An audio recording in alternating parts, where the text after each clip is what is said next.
I would really appreciate this being used, like some Colorado Springs logo or something. Well, I want to just loop episodes of Seinfeld on it. Oh, that'd be awesome. During the show. Not distracting. That's not a bad idea. Except this equipment is still old for Seinfeld. Yeah, you're right. It is. Alan Briggs gave me this. Is he? Yeah. Oh, the back in the days when he used to be here. Yep. Yeah. Yep. He was officing out of here, and then he left a couple cool vintage things behind. So this place has a special place in my heart because this is where some of the initial campaign marketing conversations happen. I don't know if you know. I was thinking about that. Yeah. At this table. Yeah. I think the photos of that first meeting popped up in my photo memories on my phone, and I was like, no way. Yeah. Man, those were good times. And then we did not only did we do the initial conversation, but we also had some of the recordings. We did a podcast. Yes. With we sat you there. With why am I drawing a blank? I saw him at a PD event. No. He asked of you. No. She works for District 11. No. Or used to work for District 11. That's not who I'm thinking of. Oh, actually, we did a couple. Oh, Nick Walker. Nick Walker. Yeah. Yeah. So I think his wife, not his girlfriend, just getting an award with a police department, a civilian award. That's cool. I saw them. I haven't seen him in a while.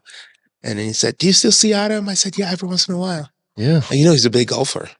Oh, yeah. I mean, he's part of what got me into golf during COVID. I didn't really know he played, but he's the kind of golfer that I like to golf with because he's carefree and goofy. And wait, you didn't say I'm the kind of golfer you like to golf with. I didn't get there yet. I am done with this interview. I'm gonna smash me out of here. No, he's like the jackass kind. Oh, out there goofing around, making jokes, hitting bad shots. Oh, I can do that. Your shots are perfect. Oh, you're being way too kind. It says nobody ever. It's boring when you're that good at golf. Says nobody ever. We should get Proby on this show. The three of us will talk, and he can. Yes. Yeah, Yemi sucks. Adam is being too nice. He's such a good golf teacher, actually. Oh yeah, James Proby is. Yep. Yeah. Yep. I was out there with him and Jonathan, and I'm taking swings, and he's like watching. I didn't even know he was watching me, and he goes, "Try something." That's James. That is so James. Try this. Like, just edit this, make this shift. I'm doing this when I'm winding up for a tee shot, and he says, "Just don't bring your hands any further than this." Instead of coming all the way back, because I was coming through like that and then shanking it off to the side, and it actually has fixed my slice to this day. I think that's what makes him so good. Is that he notices. Yeah. He can watch you and go, just make this change, and it works, which is impressive. Yeah. Yeah, very impressive. Yeah, he's awesome. See ya. So do you miss running a small business yet? There are things of that I miss. Yeah. But in some ways I feel like I'm still running a business. You definitely are, just not small. Yeah, it's city business. Yeah, I would say it's very. The skill sets are similar. The scale is just different. Yeah, I mean, I still have to bootstrap. I still have to be creative with problem solving. I still have limited resources. I still have to be customer service focused. I still have to deal with irate customers. I'd say it's very similar. It's just the scale of it is bigger. Yeah. But in many ways, those skill sets, I can't say enough to what those skill sets, being a small business owner and being a pastor, and how that was formative for my time in office. Yeah. Yeah. Yeah. Looking back, I'm sure that's clearer than ever. Oh, but yeah, you had to develop a lot of skills, and they're really helping now, I'm sure. Right. Especially in a season of a tighter budget. Yeah. Yeah. This is as small business as they come.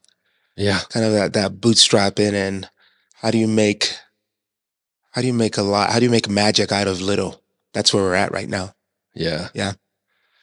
Yeah, I was thinking back on the first time we met. I don't know if you remember this, but I've told this story a bunch of times. The first time we met. And by the way, we started officially, right? We just kind of. Oh yeah. Yeah, Oh, we're going, okay. right? Oh yeah. You good, Aaron? Yeah. Are we recording? Yeah. Oh, just kidding. Now we're recording. When we met, I was wandering around downtown, literally looking. Oh yeah. And then you walked in. Remember this? I do remember that. Yeah, yeah. I actually thought we met during I forgot about that story. I actually thought we met during the World Cup. Oh, Remember, we hosted the World Cup yeah. at the Wild Goose. Oh yeah. No, we met. And that's before when we were the- so like cool and trendy, and people dude. skipped work to come watch the World Cup Yes, at the Wild Goose, and we were like the soccer hip dude. cool place. And every time the U.S. would score, people would run around the block. Oh, yeah. Remember I was out that? there with a Adam, flag. you were like in your full on. I had a flag draped Yes. over me. I had a bandana.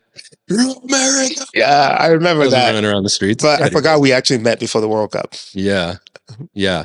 No, I was wandering by and I think there was cardboard over the windows and I just poked my head in and you were in there sweeping floors or cleaning something. It was halfway constructed at the time. And I said hi real quick and I'll be like, I'll come back. Yeah, you did? I did. And you were regular.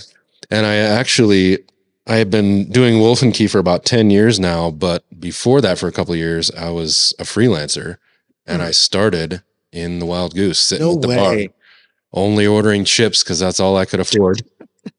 I didn't know about that. Yeah. Sitting there. I actually didn't even have a computer back then either. I was sitting on an iPad and my phone trying to do freelance social media work at the Wild Goose. That's awesome. And then I did some work for the Wild Goose. Yes, I remember that. You did some work for us and many other businesses in town. Yeah. I think that's, I love those stories, Adam, of what the Wild Goose did to help birth so many community initiative, business initiatives, relationships. Yeah. You know, the number of people that told me that they had the first date at the Wild Goose. I actually did a wedding for a gentleman that ended up becoming a friend at the Wild Goose during 2020. Did the wedding at the Goose. That's at the cool. Goose, and because that's where they had their first date. Yeah. So that's a cool thing. The president of Pikes Peak State College, Lance Bolton, one of his first dates was at the Wild Goose. So when I think about the number of community connections and ideas and businesses that were birthed and relationships that were formed and book reading clubs and so many friends I'm still today, including Dr. Jeff Scholes. He was part of a group called Drinkers and Thinkers. Yep. And he remember that poster. He's still a UCC as prof. Was the head of the religion and philosophy department. I was just in his class 2 weeks ago talking about Christianity and capitalism. Oh, that's an interesting topic. We met at the Wild Goose. Yeah. Yeah. Man.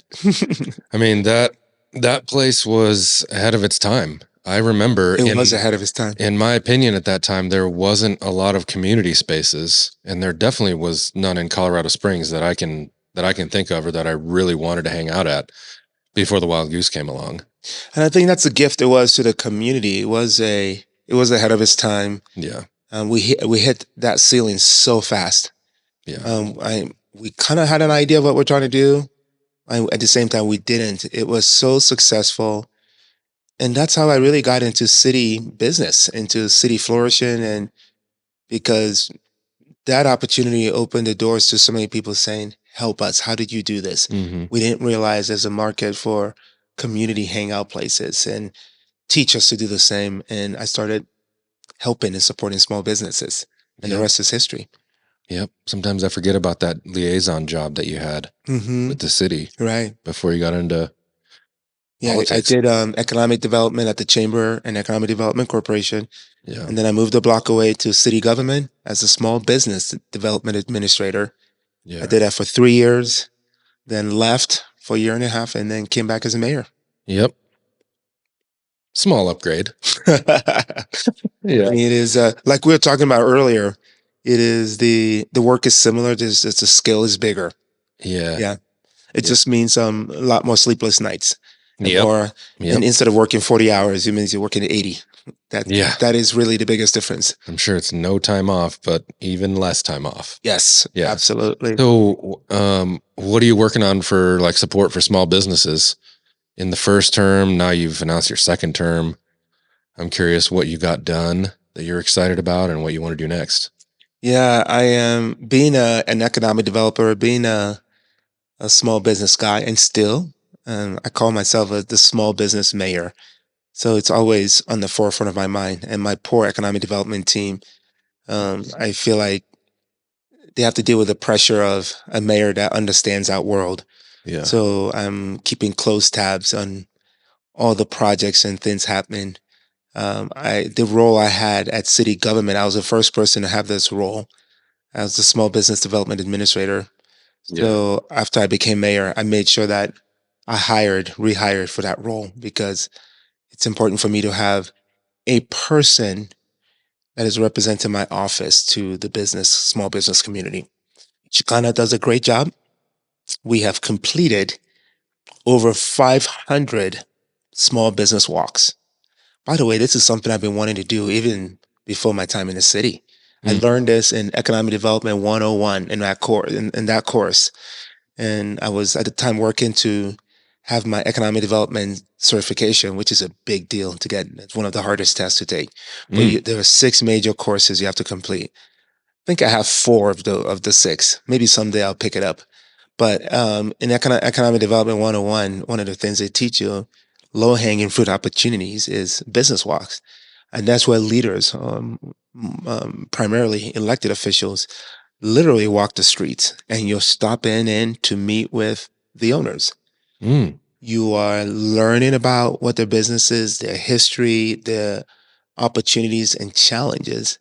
And then you take that information and transform that into meaningful solutions. Mm. So that type of feedback, Adam, is what gives me the information and the content to be able to get a pulse of where our business community is Yeah. and how I can support them. And then while I'm there, I try to also support them, buy Yeah. something Yep. to support them. So we've That's we've done about 500 of those. We've um we've implemented several solutions. We've made it easier now to navigate the world of government permitting.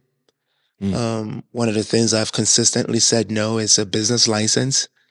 We have specialized license, like if you're doing retail marijuana and things like that. But outside of the specialized, it is the lowest. It's the barrier is low to starting a business in this community, and Yeah. I fully intend to keep it that way. What's that? What's that page on the site called? Or is it a software where you There can? is. Oh yeah, yeah. That's It's still up, I assume. we do have a few tools. We have cosopenforbiz.com. And that is for people who are getting started. It's a roadmap from start to finish for different industries. We do have Permit Partner, and Permit Partner is actually quite fascinating. I actually love that. I actually was working on that when I was a city employee before I became mayor. And that was one of my projects. And what Permit Partner does is think of it as a TurboTax type platform where Yep. you enter information about your business. And based off the information, it calculates and keeps translating. So, for example, you can start with what kind of brewery, if you want, what kind of business. So, you want to open up a brewery, you type in brewery, instantly you see the areas in a city that are zoned for breweries. Oh, okay. Are you Cool. tracking? Yeah. And Yeah. as you put your specific information, it calculates, it zeroes in. And then at the end of it, you know how much it would cost for all the permitting things. And you Mm. can take that amount and then put it in your business plan.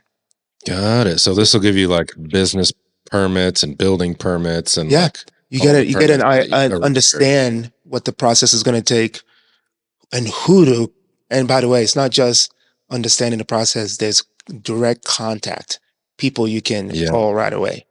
Oh, that's so And helpful. so that's Permit Partner, Yeah. because navigating the world of government can be hard if Oh, you've never dude. done it. Um, I did a full remodel on a house last year. I got an experience with the building department. Sounds like they need a Permit Uh, Partner there. they need something there. No offense to when I did get a hold of people, they were such nice folks over there. You know, They're great partners. yeah, but Yeah. it was not fun. I'll say that. I had to go back and forth on plans a lot. So, Well, I'm proud of you for doing it the right way, not cutting corners. no, I don't want to cut corners. Do it Well right, done. folks. Well done. So But all that to say is your skill set's very much needed here. So I'm Thank glad you. you're doing Yeah. this. Well, Adam, it comes from my own firsthand experience of having, I am, the way I get to lead, it's from a place of having walked the journey, Yeah. whether it's as a business owner, an economic developer, as a pastor, a nonprofit executive. Yeah. I have a good understanding of the world of the people I'm serving. Even Yeah. when I can't solve all the problems, Yeah. I come with great empathy for what they're dealing with. Yeah. And to close the loop on the business side, here's what I'm really proud of. You ready for this one? Two things. We've had 16 economic development agreements since I've become mayor and over the last 3 years, the most in our city's history. These are economic development contracts we have with prospective companies like Swire Coca-Cola wanting to come to our city. And then we do a very small tax incentive that is performance based. So we don't give it to them. They have to make sure they're honoring everything they would say. Good. If they're going to bring 500 jobs, high paying jobs, they have to honor that before we give them a little bit of money. Good. Okay. We've had 16 of those, the most in our city's history. Wow, that's awesome. Over the last That's 3 years, we've also, in the state of Colorado, a third of the state economic agreements are coming to our city for the third year in a row. We have the Cool. lion's share of opportunities coming to our state in this community. So is this contracts for like projects that will be done? How many are in progress right now? Projects that will be done, some of them in project. This has been a good year. I mean, started off this year with 3 groundbreaking type events already. And so we can't control the timing of when they come online, because you have the agreements. These are sometimes, many times, larger corporations, sometimes smaller businesses. And what's hard, Adam, is the uncertainty, economic uncertainty with tariffs and the back and forth has caused many of these companies to just pause. It's not a no. See what's going to happen. Let's see what's going to happen. Yeah. You know what I learned recently? This blows me away because it goes in the face of being a political independent.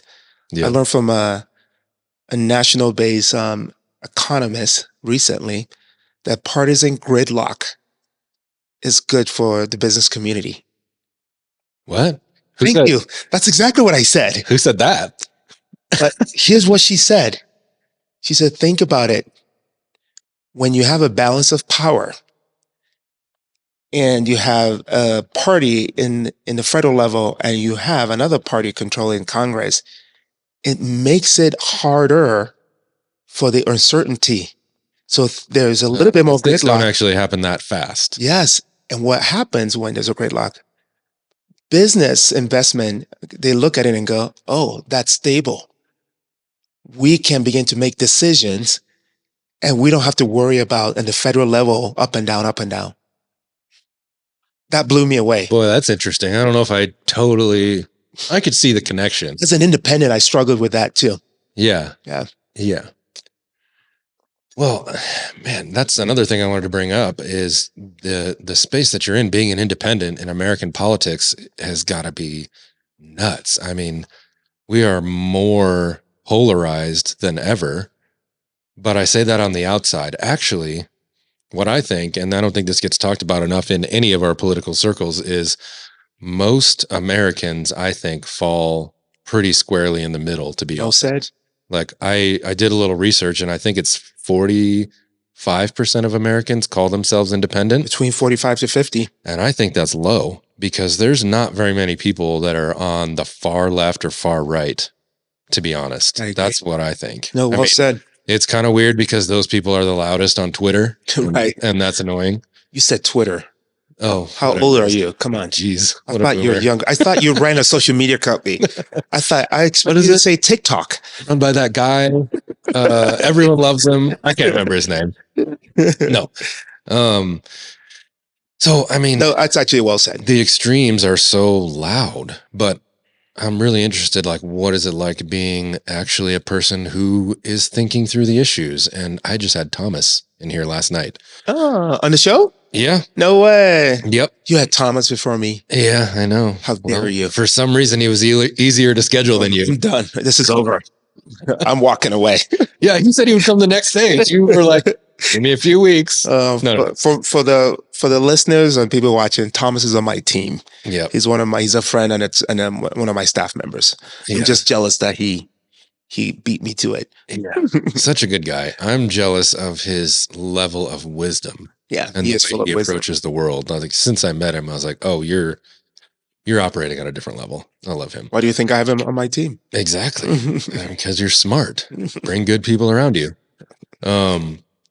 Anyhow, like being an independent, I think actually you could push that number to 75, 85% of Americans are pretty squarely in the middle if you had to like do some measurement. Right.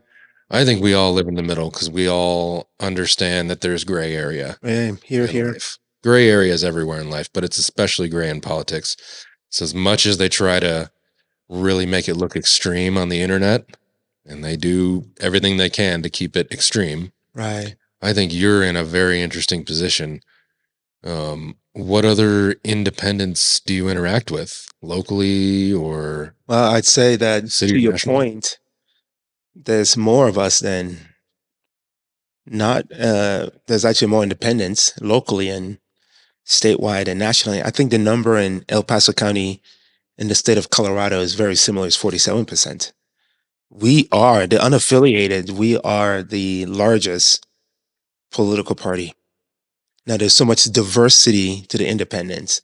I remember speaking to the two of our former governors for the state of Colorado as I was discerning whether or not to run for office. So I had a meeting with Governor Owens, previous governor, Republican governor. I also had a meeting with Governor Ritter. And Ritter, I believe, was after, he's a Democrat. Ritter was after Owens. He was after? Okay. Yeah. And my connection to these two governors, I got a chance to participate in the Governor's Fellowship, which mimics the White House Fellowship. And you're introducing some of the best and brightest leaders in the state to the highest levels of state government for the purpose of inspiring them to serve our state. So that's how I got connected to both governors. But I remember in my meeting with Governor Ritter telling me that in today's world, he's not quite sure he'll be accepted by his own party. And he's a Democrat. And I said, what do you mean, Governor? You know what he said? I'm a pro-life Democrat. Interesting. Yeah, that would be a tough one. There was an era nowadays. Yeah, there was an era where political values all touched each other. I've heard the concept of kind of this sack of potatoes where, they're all different sizes and shapes. No two potatoes are the same. And in that sack, they are all touching each other. Yeah. So you have a pro-life Democrat touching some of the values of a Republican who historically pro-life. And there was an era where you had liberal Republicans who are more concerned about social issues. Yeah. Now we live in a time we've moved from diversity in our politics, which, by the way, is the essence of being a democratic form of government. And democracy is about diversity of thinking, the competition of ideas. You need that. Mm-hmm. What we're seeing, Adam, is we're moving to a place of tribalism. Yeah. Which is the world I grew up in Nigeria. Yeah. It's tribes, same thinking, same everything.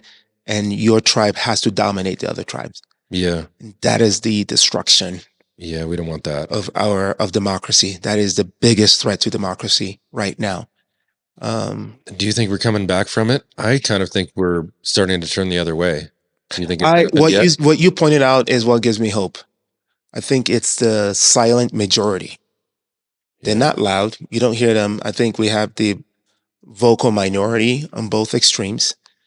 When you look at the numbers in the state of Colorado and Colorado Springs, I think Republicans in Colorado Springs are probably 27%. Registered Democrats are probably about 23, everybody else is unaffiliated. Yeah. But when you think about, and that is just people registered. So even in that 27 and 23%, I would argue not every, even those Democrats and Republicans, to your point, many of them are probably still in the middle. The Yeah. center, left, center, right. These are the ones that are still proud Republicans and proud Democrats. And then when you look at the fringes, it's probably a smaller number. So what gives me hope is that most Americans are decent, reasonable. They still look at each other as people made in the image of God. They're just not loud. They're quiet. They're Yeah. silent. They're That's living really their what it daily is. lives, taking their kids to school, going to their favorite cafe and taking the Yeah. family on a hike. These are most Americans. They don't show up on the news Yep. because that doesn't sell. That's 1,000% it. Right. But I think they're just looking for ways to be involved in politics in some kind of non-traditional way. They're really trying to find that middle ground. From Right. what I'm observing out in the world, like you turn on any news source and you're going to get an extreme Oh my goodness, view absolutely. one way or the other. Right. I don't watch it anymore, except for I don't even watch anything traditional anymore, unless it's ironically. I'll turn it on and be like, let's see what these guys are peddling today. You know, Right. see what kind of BS is out there today. You know, No, I used to do that. I would hear a news story yeah, and literally I would switch between Fox and CNN and yeah, MSNBC yep, and Newsmax. I wanted to see how everybody was talking yeah, about it. It's so fascinating. yeah, I'm a true independent. I am the guy that on election night goes to both watch parties. yeah, I go to the Democratic watch party, I go to the Republican watch party, yeah, and it's night and day different.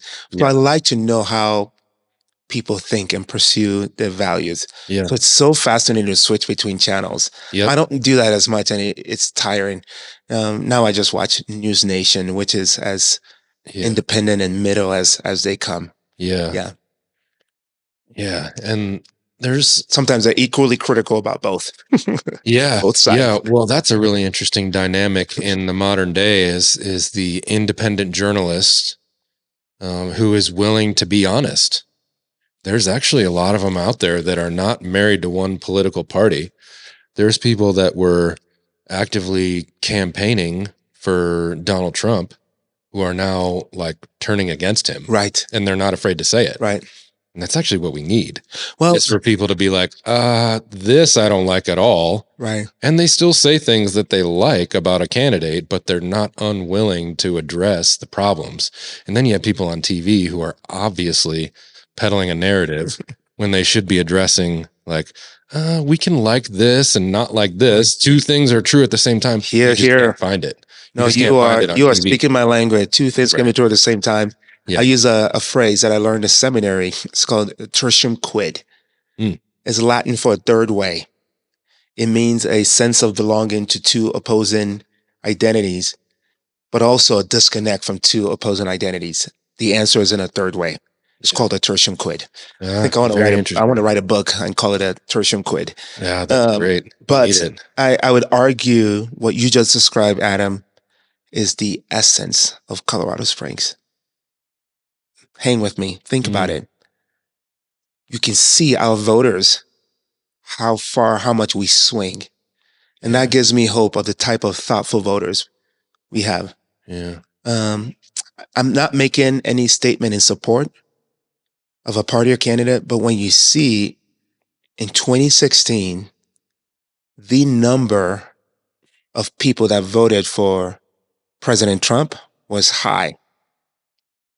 In 2020, El Paso County was the largest swing in the nation from Trump to no Trump.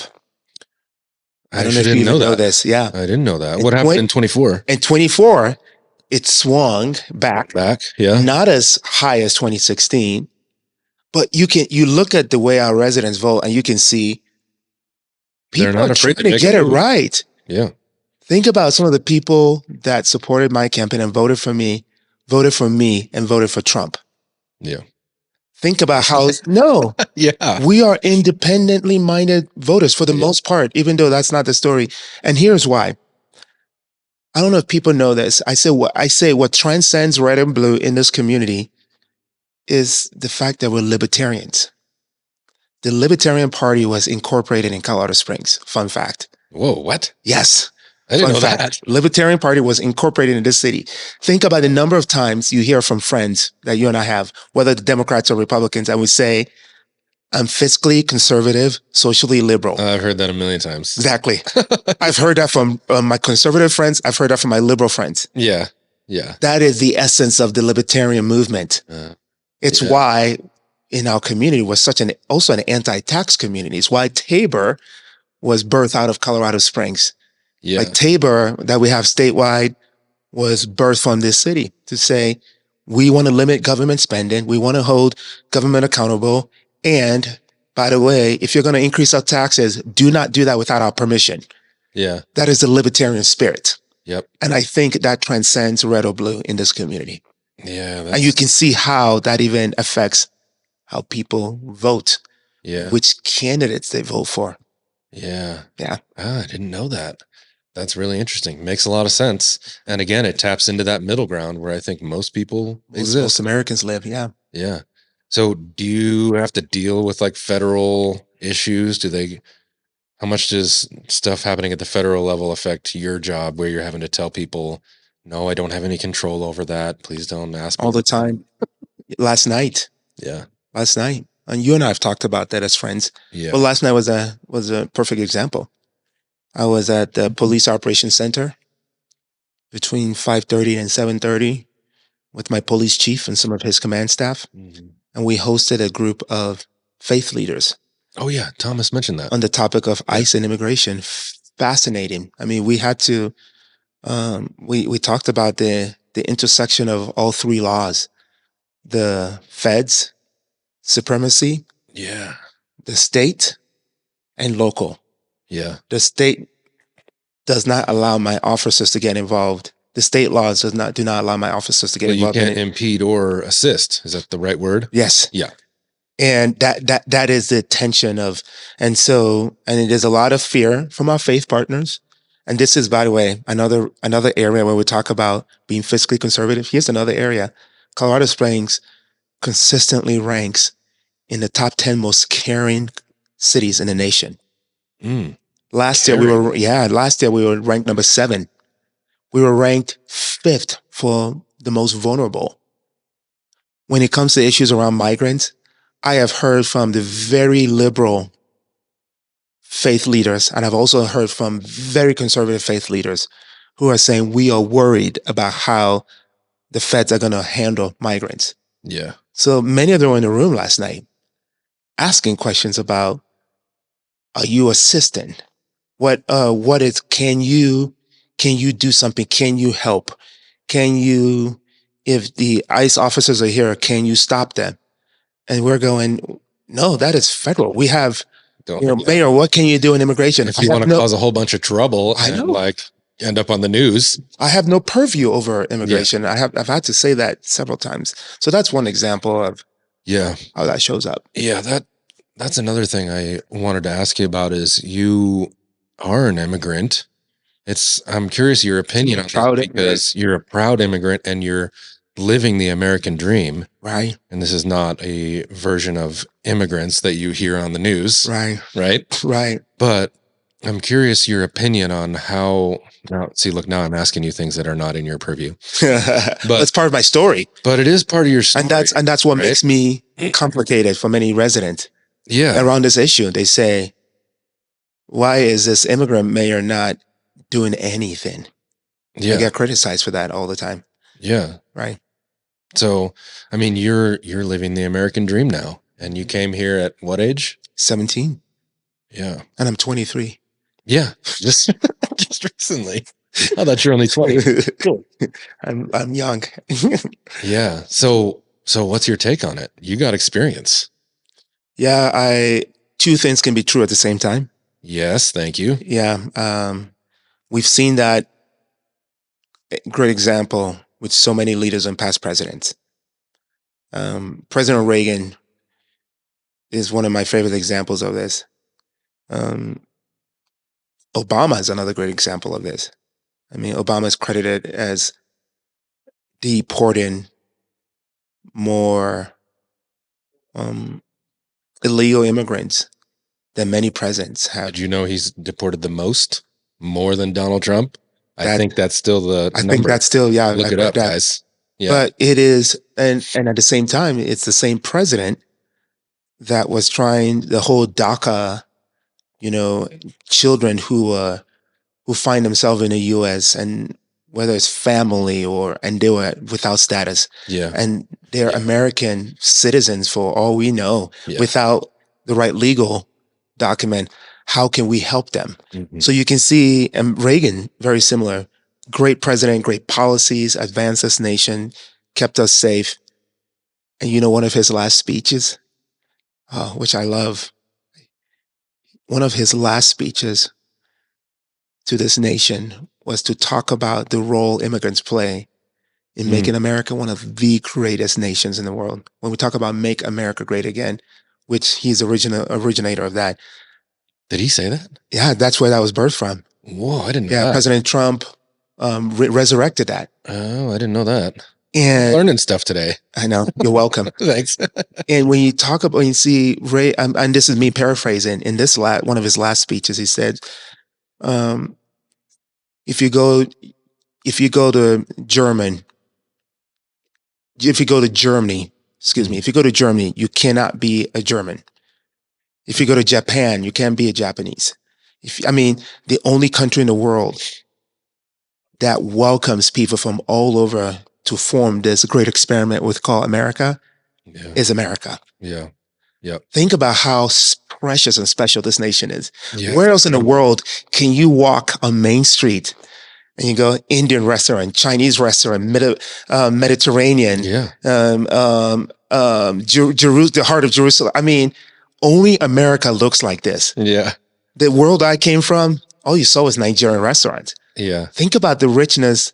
And President Reagan said, the moment we stop welcoming the best, we're in trouble. Yeah. Yeah. We were founded as a nation of immigrants. That is still a huge part of our identity, and that needs to continue. That can be true at the same time when we work on our borders.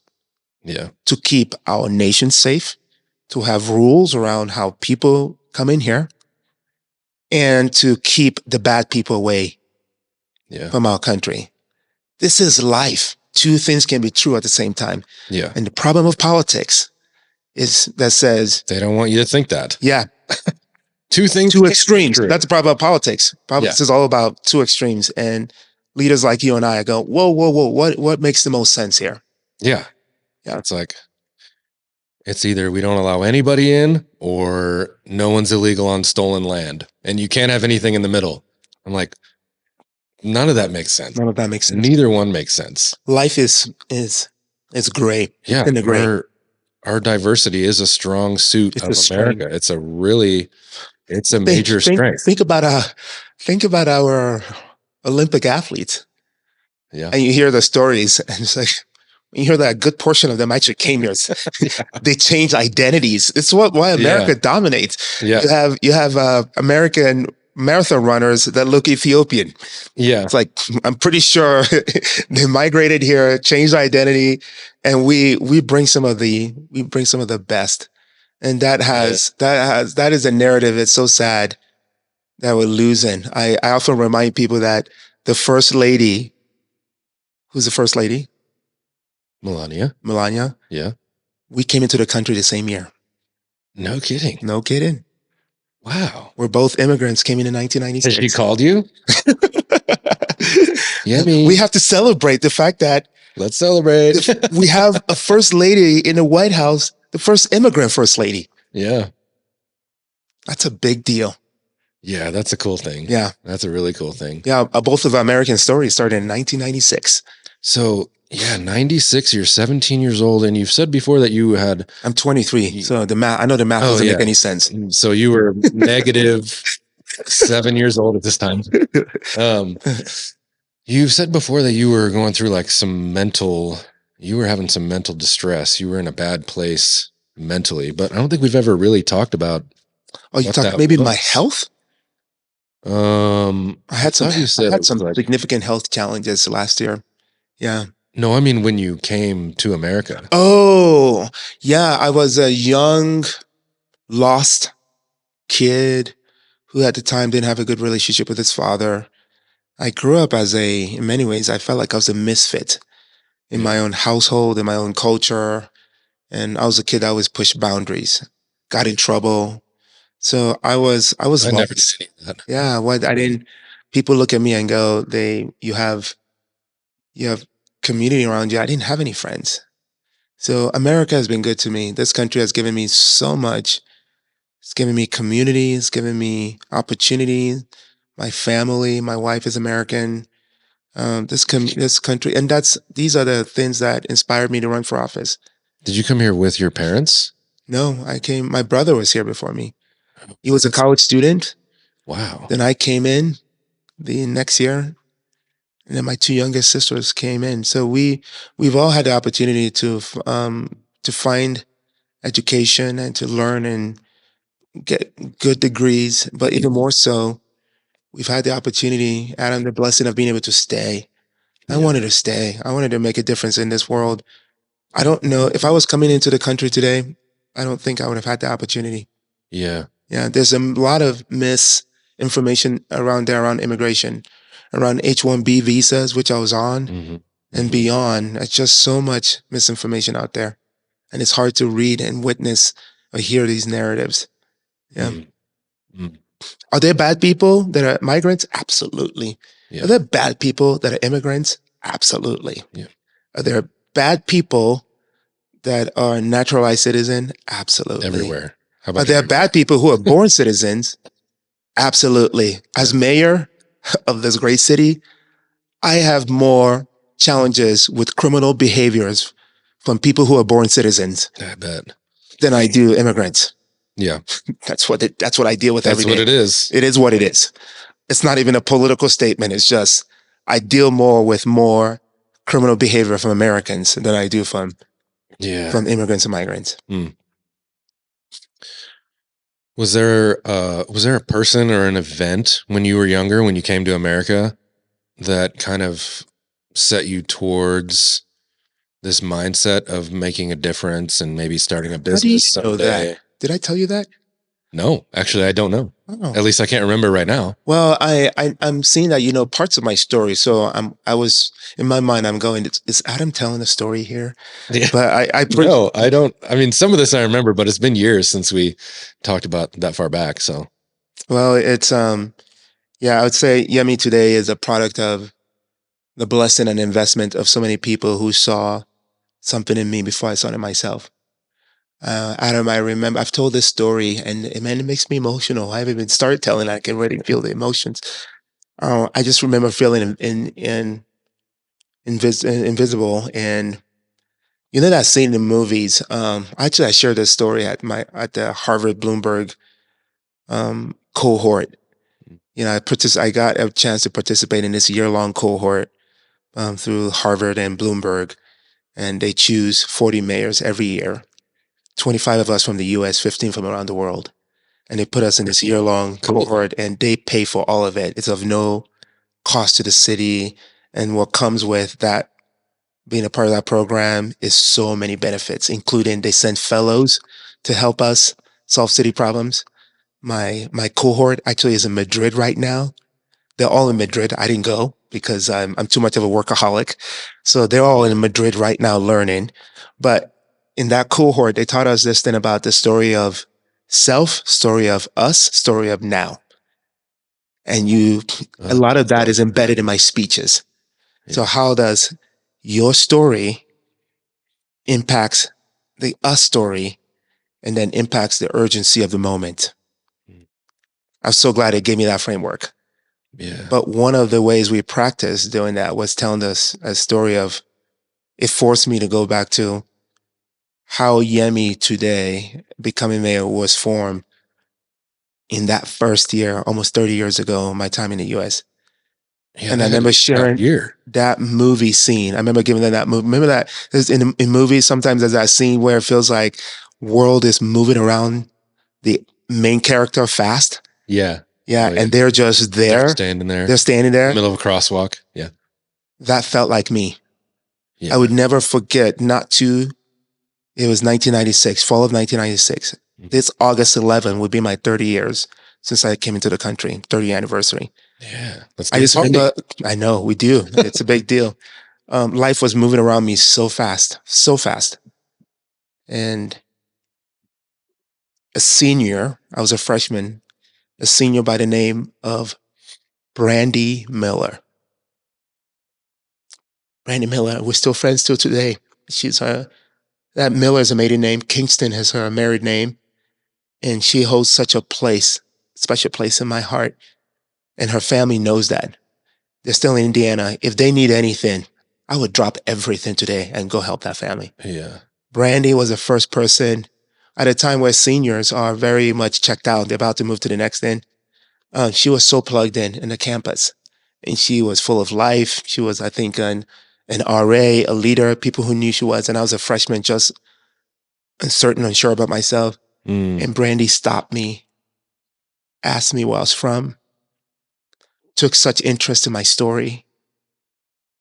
She took interest in my accent was so heavy you could barely understand me. Yeah.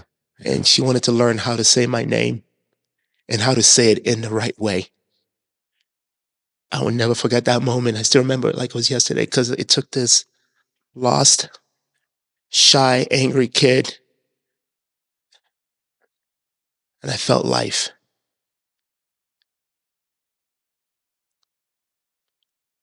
I remember that feeling like it was yesterday. Brandy was the first one, and then there was Sean Holgren, and there was Dr. Mallory, may his soul rest in peace, Tim Keller, may his soul rest in peace, Dennis Embrecht, who was the senior vice president of my college. These leaders all hold a special place in my heart. But every time one of those interactions happened, two things happened. One, I felt like $1,000,000. Two, I thought, I need to pay forward. If this is what it did to me, I need to do it to somebody else. Those seeds were sown in me very early in 1996 and have lived with me to 2026.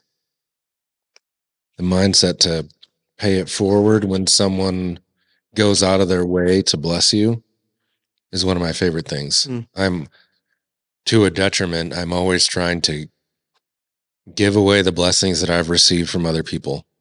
You personally have taught me how to interact with people in a huge way. There's two people in my life that have taught me everything I know about, almost everything I know about relationships. You and Davin Newbacher, good buddy of mine. But you taught me how to interact with people and how to genuinely care for people and how to genuinely listen to people, not just do the politician thing where yeah, nice to see you. Okay, moving on. I can see that about you. And I've always seen that about you, where you actually care to sit and talk to somebody. Right. Thank you. So the things that I've learned from you obviously came from this older lady and a bunch of other people that came after her. But I didn't have it quite that young. The idea that you need to invest in people. And they didn't preach at you. These people that showed up, they didn't say, make sure you're nice to people. Right. They were just nice to you. Oh, just make you feel seen. Oh my goodness. I remember being in the dining commons again, and campus being this 17, 18-year-old lost kid.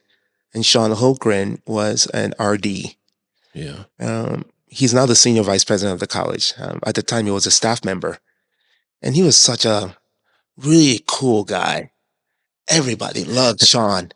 I mean, he was so caring and kind and gregarious and generous, and it was one of those guys you knew he was going places. Yeah. I remember at this point now I started to make friends. I went from loneliness to starting to make friends. Yeah. And Sean, a staff member that everybody just loved, walked up to our table. I'm sitting with a bunch of friends. And he picked me. Came over. I didn't know who he was. I just knew everybody loved Sean.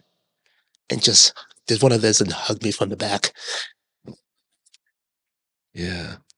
I feel stupid. I'm getting emotional about just little actions. But you have to understand that 17-year-old, 18-year-old kid who, and to your point, who was mentally not just quite sure about himself. That hug, it's like if this really impressive, cool person chose me out of everybody in this table, this timid international student that not everyone wanted to be friends with, that meant a big deal for me. Yeah. Yeah. And I don't even know how I got to a place where I wanted to pay it forward, but I just knew that brought me life. Yeah. And I wanted to bring that to other people. So then the next year, I started to notice, I started to pick out people on campus who would sit alone in the dining commons. Yep. So by my junior Yep. year, I became an RA, resident assistant. I got in student government. I became Yeah. I started as a judiciary chairman, and then next year I ran for office. Can you believe it? Vice president of student council, but I had influence, Yeah. and I started to pick out other people and make them feel special. It took hold of you. It That did. mindset took hold of you because of those people. It just takes one. You never know how one decision, one action, one act of courage really inspires somebody. And that impact, when you think about exponentially what these few leaders did to me, and now how have done it to others, and Yeah, how they're doing to others. Now look how many people you're touching. Right.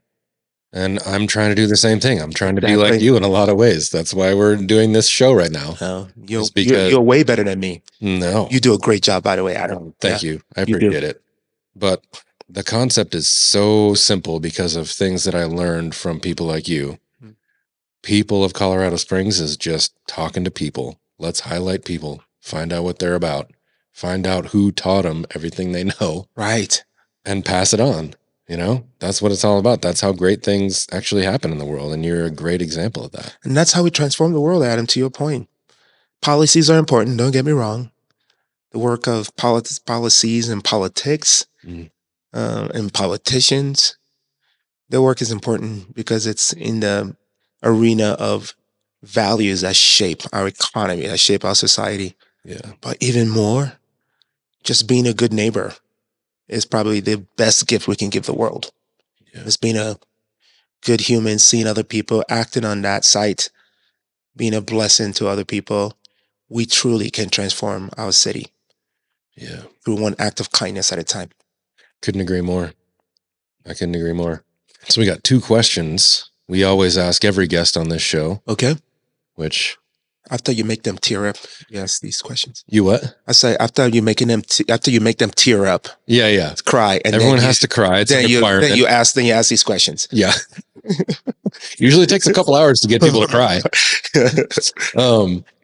Something you love about Colorado Springs, and then something we really got to do better. Something we got to do better really bad. Man, that's a hard question to answer in terms of something I know. There's a lot I love to the city. It won't be easy for you to answer. No, but I will focus on one thing that touches so many things, and is Colorado Springs the beautiful. Notice what I did there. I didn't say America the beautiful. Yeah. America the beautiful is beautiful, but we are Colorado Springs the beautiful. Yep. Because our city is beautiful, we have inspired the beauty of America. When you think about America the beautiful, that anthem was birthed from this city. Yep, it was. It was. And it was as we go to our 250th anniversary celebration as a nation. Think about how significant that is. That our city is connected to this, one of our nation's most beloved anthems. So we have that nation's anthem at America's Mountain. Yep. But how cool is that? The point I'm making is that the same inspiration that inspired a military general to start a city in an area that did not make any sense, because in terms of our access to water, General Palmer came here and looked at it and went, damn. I'm not sure they had damn then, but in the vocab then, but I'm sticking with They it. said it different. I'm sticking with it. Yeah. Yeah. He saw this area and went, damn, this Yeah. is beautiful. We're starting a civilization in this. And so you can see it's still the same story Yeah. Yeah. that many people come here. They come here to visit, they come here for a conference, they come here to work, and they're going, or the military, or an Olympic athlete, and they go, damn, I Yeah. got to get back, or I got to figure out a way to stay. Yeah. And that beauty inspires beauty. We have so many good people. I told you we're the seventh most caring um, city in the nation. Yeah. We're a city that cares for each other, neighbors. We have so many international nonprofits doing great work around the world. We have military. We have city of service. We have military service members, 45,000 active service members, 100,000 veterans who have contributed to our nation's security. Um, we are a city formed by so many rich faith traditions. And so that is one of the things I love about Colorado. And you see that show up in so many different ways. It even shows up in how we joke that Colorado Springs is smaller out of Springs, the smallest big city, where we're a city of 500,000, but we still behave and act as though we're a small town. Yeah. So Colorado Springs, the beautiful. Yep. Yeah, that's great. I love that. What can we work on? Now I'm going to jump into the world of policy. Yep. So I moved from human connection to, I believe, one of our biggest challenges. As our city grows, so I said we're a city that's growing, what attracts people to the city? One of our biggest challenges is how our residents feel about growth. There's a lot of pushback, there's a lot of fatigue, and there's a lot of tiredness. And what may seem as the anti-growth movement, there's a lot of that happening. No, no, no, no to so many projects. In fact, I met with a group of state leaders about a couple of months ago. They came to meet with me in my office. I mean, I'm talking about the head of DOLA, head of CHAFA, and which is, by the way, very cool to see. Since becoming mayor, I'm now a bridge to different spaces and areas and sectors that historically has not been there. So instead of now us having to go to Denver all the time, we're having state leaders come visit us. Yeah. Same thing within the DC side. There's so many great connections there. But they came to meet with me to learn about what makes Colorado Springs special and so unique and how we get things done. And they were all full of compliments. And I said, well, there's one thing though. And I was bracing myself for it. It said, so you guys are leading the way in the anti-growth movement. We have never seen anything like it. Every project that gets approved, every initiative gets caught up in lawsuits. What is happening in your city? Wow. I worry. I really worry, Adam, about that because there is no such thing as stop growing or stagnation. Yeah. If you read the history of every ghost town, ghost community, or the cities that stopped growing. Yeah. But what I hear underneath the anti-growth movement are values. As our city grows, how are we taking care of our infrastructure? Yeah. How are we taking care of making sure that we're safe? That, I believe, is the underlining question. How are we taking care of the vibrancy of our neighborhoods and the view of the mountains that we used to have? Yep. And I think that is what is causing this anti-growth movement. So it's my job as mayor to continue to ensure that we are growing our infrastructure. We are growing an ability to keep our community safe. And that's why we're celebrating the fact that our city is a lot safer today than when I first took office. Yeah. All the crime numbers are trending in the right direction. We're leveraging technology where now our response time have moved from 24 minutes to 11 minutes. You know, now 911 calls no longer on hold. They're now being answered in 86% of your calls are now being answered in 20 seconds or less. So these are critical infrastructure things that our residents are asking for.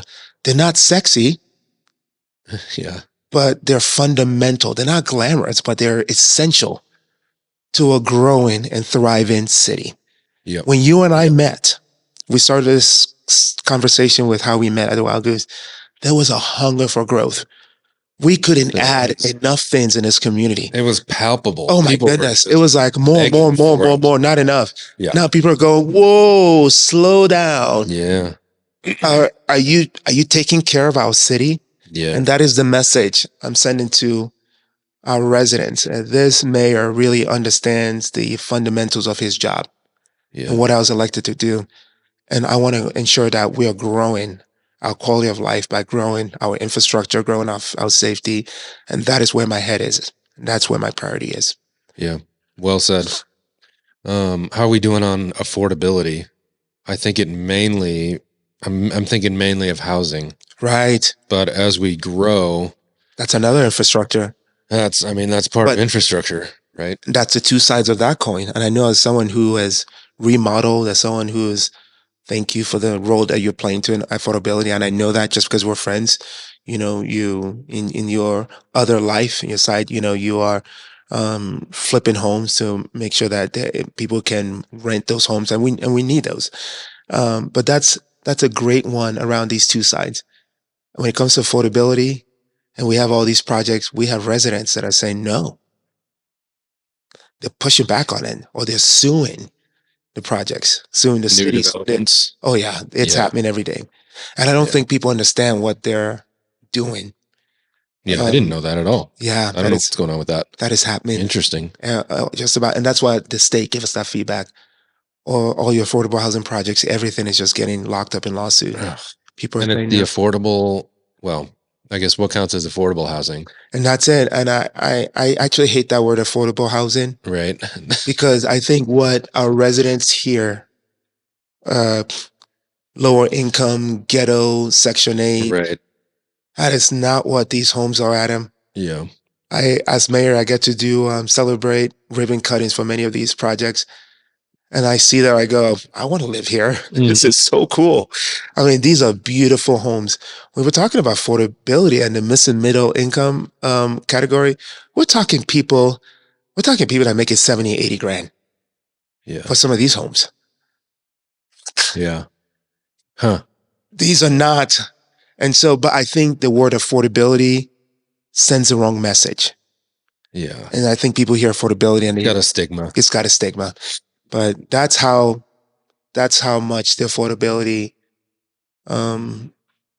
measurement stick has shifted. Yeah. Where we're not even talking about people making 30, 40 grand, which is another crisis. We're talking police officers, firefighters. We're talking nurses, teachers, especially because they don't even make close to that. People can't afford to live in the city that they serve. Yeah. And we have to do something, or we will become a ghost town. I'd say that's one of my biggest challenges. And so we tackle affordability one of two ways: the housing solution. The other way we tackle affordability, and this goes to our earlier conversation about around economic development. This is why I'm relentless on bringing some of these jobs, because they pay more. Right. There's only so much we can do to bring down the cost of housing. That ship has sailed. Building materials, as you know. Well, that's just not the way the world works. Right. I mean, unfortunately, you can't control that a whole lot without running into problems. Right. So, yeah. We just got to put more money in people's pockets so that they can afford to live. That's the thing. In a city like ours. More better jobs. We keep doing attracting jobs. Yeah. As another strategy to help with affordability. Yeah. Okay. So what needs to happen in your second term? What's not quite there yet that we need to do next? So, I think the essence, in any regard, not just the essence of my second term is what we've talked about. I'm calling it a balanced growth initiative. Yeah. Notice I didn't say smart growth. Do you know why I didn't say smart growth? Sounds a little bit AI future. No, you're right. Unfortunately, the word smart growth can be a political term. No. It is it. weaponized. I feel like you have to stay away from all these terms that are landmine. When you say inclusive, that's also a political term. Yeah. So I've stayed away from smart growth. It is balanced growth. And when I say balance, we're balancing the need to grow those big, bold ideas Yeah. with growing our infrastructure and the safety of our community. Yep. Being able to sustain it. How do you sustain it? And to do that, because back to our earlier topic, the third way, the tertium quid, two things can be true at the same time. Yeah. It demands a leader that is independent of special interests, independent of red or blue, and can bring in attention of both values to say, yes, we need the Coca-Colas to pay better. And yes, we need to ensure that we are adding more officers and ensuring our community is safe as our city grows. That is going to be the essence of my second term, is to say we're going to continue our public safety efforts. We do need to, I've hired close to 300 officers. We do need to get to the full strength of where we need to be. It's so fun as mayor because back in the days when I was younger, I used to cringe when you see police officers with a radar gun. Now I'm seeing them again on I-25. I'm like, yes, Dude. This is what happens when you're mayor. You begin to celebrate police, pull people over. Well, what that means is that it's safety. Yeah. We're tracking down the crazy drivers. Our city is growing, and dude, there's so many crazy drivers. So we need to stop them. I have heard you, or I think it was like the chamber. I think it was the State of the City event. I heard you, and you got real worked up about we are not going to allow crazy driving. And I was like, yeah, dude, it's actually wild out there. It is wild. Like I don't go anywhere. This is without why seeing somebody. This is why the anti-growth movement. Now you understand. Yeah. Why the anti-growth movement is getting big. People are going, whoa, time out. Yeah. What is happening to the city that we love? I don't know what it is about the drivers. Are they all from Texas or are they all from California? Something's wild with the driving. It is. We blame different thing than safety. We blame the Texans and the California. Sorry. Yeah. But thank you for bringing your burgers with you. Yeah, absolutely. Whataburger and In-N-Out. Yeah. Bring your burgers, leave your politics. Exactly. Californians. Never mind. Yeah. But yeah, and so when even things like technology, like speed safety vans, the red light cameras. I know people hate those things. The license plate readers. Hate them. Yeah, we don't have any interest in your personal life. But if there's a crazy driver, we need to be able to track him with the license plate reader and file and catch them and hold them accountable. Yeah. So as we advance in technology, there's a lot of tension around, whoa, is Big Brother watching? For sure. No, we can barely keep up with the needs of our community. We're not interested in anybody's personal life. Yeah. And we're transparent. You can even see how our drones move. There's a website. You can, we deploy them if there's an emergency. Think about last week, we had 3 fires. Yeah. How did those go? You know how we stopped them? We sent drones. We can get a drone on the scene in 2 minutes, Adam. Less than 2 minutes. Wow. So we know exactly where the fire is.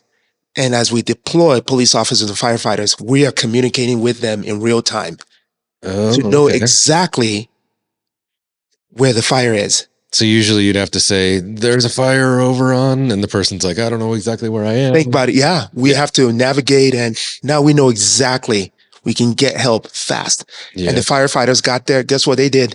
They released their own drones now to see in the smoke and the fire. And guess what? We found the person that did it. Oh. And then we're able to hold them accountable. You see how technology, Adam, if we didn't have technology, think about it. Think about what we experienced in 2012 and 2013. Yeah. Think about just this year alone, having record level warm winters. Yeah. The warmest winter in our state's history. Yeah, we should probably buckle up for a dry summer.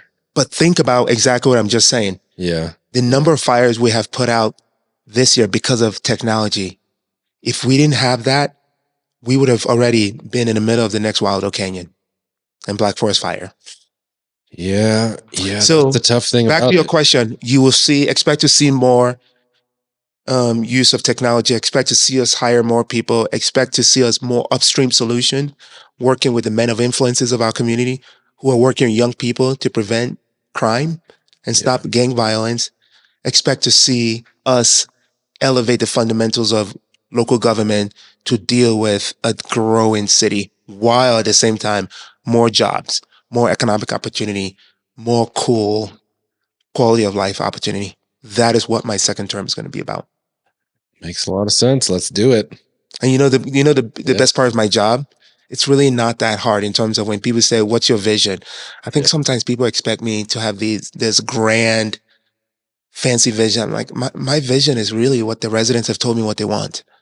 What kind of mayor would I be to say, "Thank you for your feedback. Oh, I'm going to do this." No, Right. I'm Right. acting directly on what the feedback I'm getting from people. Yeah. I've seen the data, I've seen the surveys, I've seen the town halls. I know exactly what our residents want. Yeah. That's something not all politicians do. Right. Well, I'm a resident first. After I'm done serving, I'm going to be a member of this community. Yep. And I'm going to be reaping the rewards or the negative impact of my decision. That's true. So Yeah. I need to make sure I'm making good decisions because I'm going to be a resident and I'm going to go, ooh, yeah, that was not a good idea. Yeah. Oh, who made that Or, decision? yes, I'm so glad we did that because Oh. I'm benefiting. So, yes. That wasn't a good idea. Yeah. Man, how was that first day in office? Like it was surreal for me when you got elected the first time. All I of was like, us. wait, what? I think we were all like that. What? Wait, it worked? So I'm curious about Election night, I remember thinking, and you were there. I remember thinking, it happened so fast.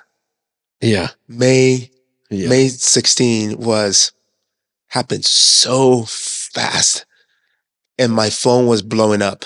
Yeah. When I got home that night, I'm seeing all the people calling me, and it's people.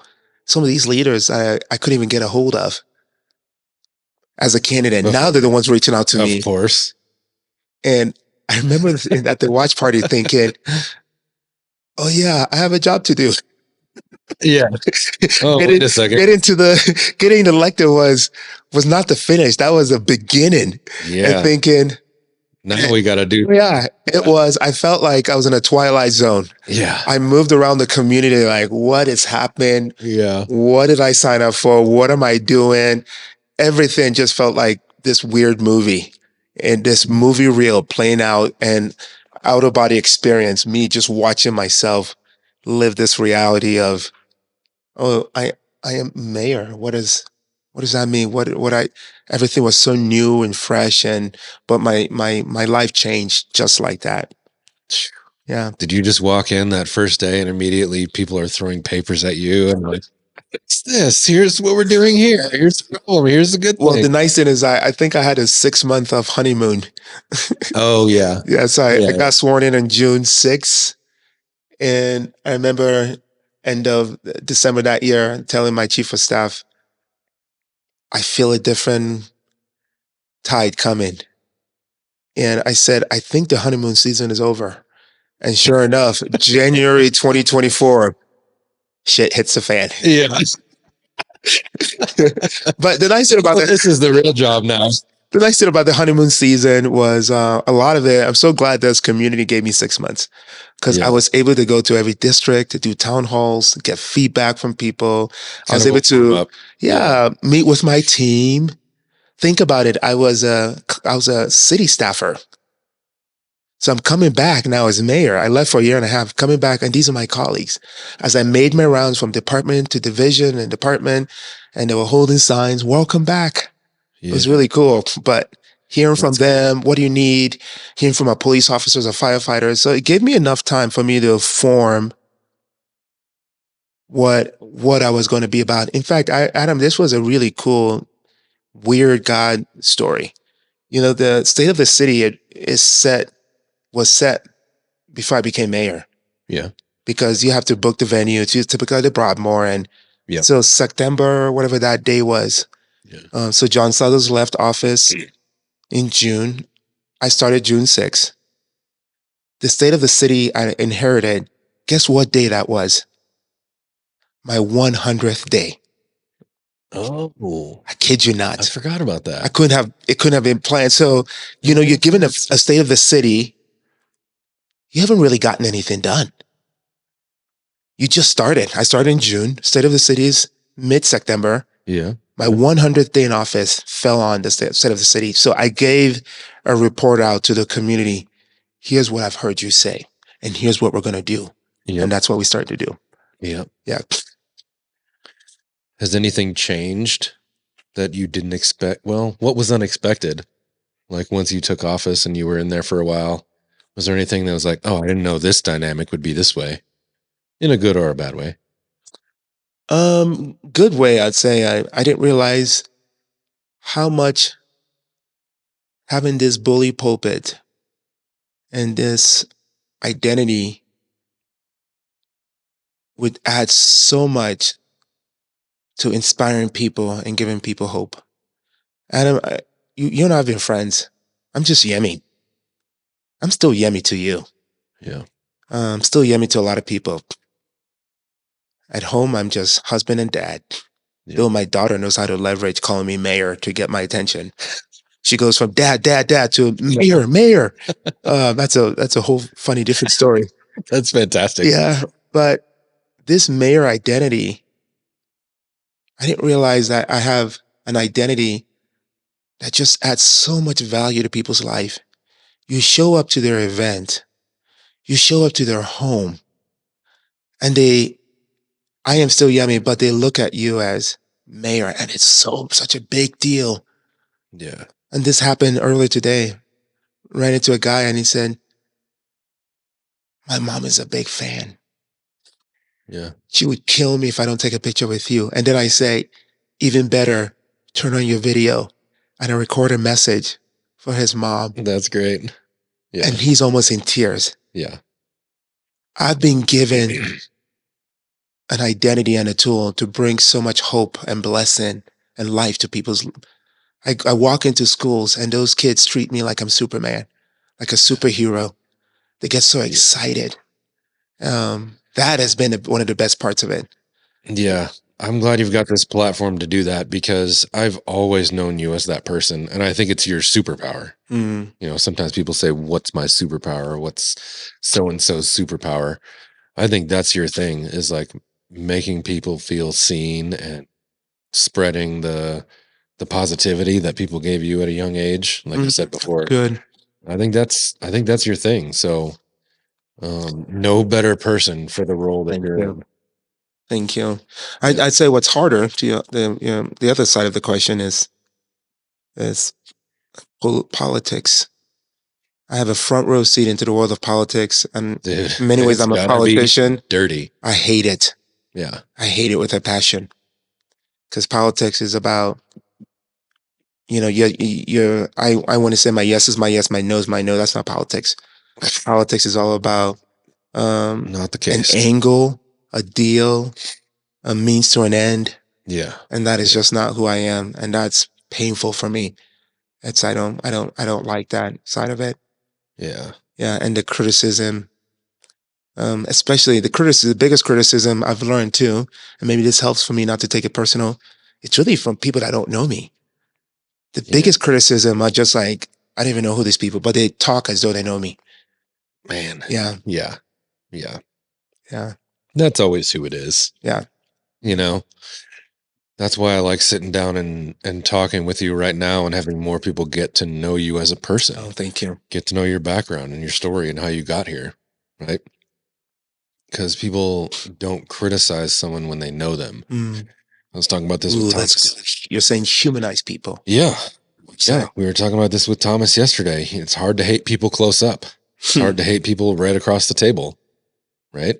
So, well, awesome. Anything else you want to share with listeners? Anything else people really need to know about Colorado Springs that you don't know if they totally grasp going into your second term? Or I would just end with to our Colorado Springs residents and voters. My commitment is to the city. My commitment is not to red or blue. My commitment is to our residents. That's why sometimes I wear purple strategically. Yeah. Yeah, purple is my politics, and then Purple Mountain Majesty, and purple Yep. is the color of all military colors combined. Oh, It's a yeah. nod to all three. You Yeah. know, You're wearing purple at your launch party, right? I did. You Yep. noticed that. Yep. So let me give you a little secret. If I'm wearing purple, it's which is one of those three things. I'm making a political statement that we are a city of independence. It's complicated, like we've said in between. I'm making a statement about supporting our military. So April is the month of the military child, and April 15th is Purple Up Day. So you wear purple to support our military children. Yeah. So it's Awesome. a nod to our military, and purple hearts and all that stuff. Yeah. And purple is also a nod to our landscape and Purple Mountain Majesty. That's why I wear purple. That's fantastic. And when you see Yeah. purple leadership, I think the biggest news is from 2 weeks ago. I hired my election rival as my chief Yeah. of staff, Yeah. and we're working together. What a move. I love it. Yeah, so we are who I am as an independent, who I am for my love of city, for my putting a quality of life ahead of party politics. It's not just great talking points. It truly is who I am, and I Yep. mean it, and Yep. as reflected in even my latest hiring decision. Yep. I'm going to hire the Absolutely. best, regardless who they are. Yep. Well said. I love that about you. So I'm going to end it. Yeah. This has Perfect. been therapeutic in a weird way. This is great. I hope you'll come back on in the future. I don't know how many repeat guests we'll have, but I want you to be one of them because Thank you. I also really want to know what's going on in my city. I love this city, and I really want people to hear directly from you. Ooh, that'd be fun. That'd be fun to talk about. Yeah. Like brass tacks, Yeah. policies, decisions. Yeah. We've talked about this before. I don't know that people fully grasp everything going on all the time, and I want people to know. I want what you're doing to get out there for real. I mean, that is a whole series in itself. Yeah, totally. Let me affirm what you just said. I had a meeting with a group. Excuse me. I had a recent meeting with a group of leaders, small group of leaders, many of them legacy families in this community. I wanted to bring them up to speed on some of the dynamics with the utility infrastructure by the airport. Yeah. Which is the Peak Innovation Park, where a lot of our future development. That's where Amazon, Swire Coca-Cola, Frito-Lay, Yeah. that's where they're all located. It's a 2,000-acre park. We've only developed 200 of it, so more opportunities. Yeah, there's a bunch of space out there. A bunch of space out there. We've had some tension around, how to establish that infrastructure. I wanted to bring these group of leaders up to speed. We didn't even get to that. You know what we talked about? We just talked about the makeup and the structure of the airport. The leader, one of them called me the next day, started laughing. He said, we have legacy families in that room, 90 plus years, and we didn't even know anything about the airport. We didn't know how the structure, they were blown away. I mean, they were so intrigued because I run the airport. It's one of my things I'm responsible for. Yeah. They were asking great questions, and they were going, how is it that we have lived there and we don't even Never know knew this? Yeah. I'm sure there's a million things I don't know too. And we are leaders in the community. We've developed things, we've built things in this community. He got a kick out of that. He goes, we had no idea. So to your point, there's so much to the work that I do that, to be honest, there's so much to the work I did that I didn't even know before I became mayor. Oh, I'm sure. So I need to become a better storyteller, which you, my friend, have been challenging me and pushing me to tell our story better. Thank you. Well, you're very welcome. You're working hard, and I want people to know every ounce of every hour of work that you're doing. I want people to know it because it's making a difference. Thank you. So we need to keep telling that story. So that's why I want to have you back on sometime. We'll do it. Thank you, Adam. Thank you again. By the way, always the best dressed. Hey, when I grow up, I'll be like you. Well, that's my goal. Well, we're both just trying to be like James Proby. Yes, James Proby. Shout out to you. I'm wearing a James Proby special jacket here, and you're wearing an Inherent vintage. I did. And by the way, a couple of my Inherent jackets have been from James Proby too. So. Oh yeah, they make their way around. Yeah. Thank you, thank you, brother. Yeah. Love you. Love you. We'll too. talk to you again soon. Yeah. Thank you. Boom. All right.